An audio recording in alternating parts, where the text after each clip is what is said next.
Sage fire టైంలో Israel మిత్ర దేశాలకు సాయం చేస్తుంది. మళ్ళీ ఇరాన్ దాడులు చేస్తే తిప్పుకొట్టేందుకు అవసరమైన iron dome air defence system ని పంపించింది.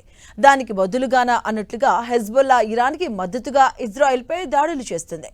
ఇక తన సరికొత్త ఫైబర్ ఆప్టికల్ డ్రోన్లతో ఐడిఎఫ్ పై అటాక్ చేస్తుంది. దీంతో ఈ ఆధునిక ఆయుధ సంపత్తిని ప్రదర్శించడం తిరిగి యుద్ధం ప్రారంభమవుతుంది అనే దానికి సంకేతంగా చెప్తున్నారు.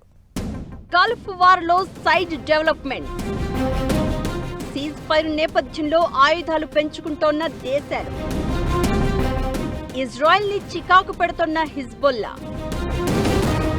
ఆప్టికల్ ఫైబర్ డ్రోన్లతో అటాక్, అరబ్ ఎమిరేట్స్ కి ఐరన్ డోమ్ పంపిన ఇజ్రాయెల్, లెబనాన్ పై దాడి చేసిన ఇజ్రాయెల్ పై హిజ్బొల్లా పగ తీర్చుకుంటోంది.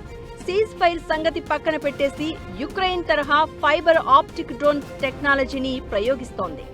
నార్త్ ఇజ్రాయెల్ పై దాడుల్లో కొత్త రకం ఫైబర్ ఆప్టిక్ నియంత్రిత డ్రోన్లను రంగంలోకి దింపింది. ఈ డ్రోన్లు చాలా తక్కువ రేటుకు తయారవుతాయి. అంతా కలిసి $400 నుంచి $2000 కూడా ఖర్చుండదు. అంతేకాకుండా రేడియో ఫ్రీక్వెన్సీ ద్వారా కాకుండా జస్ట్ ప్లాసింగ్ థ్రెడ్స్ లాంటి సూక్ష్మమైన ఫైబర్ ఆప్టిక్ వైర్లతో ఈ డ్రోన్లను ఆపరేట్ చేస్తారు.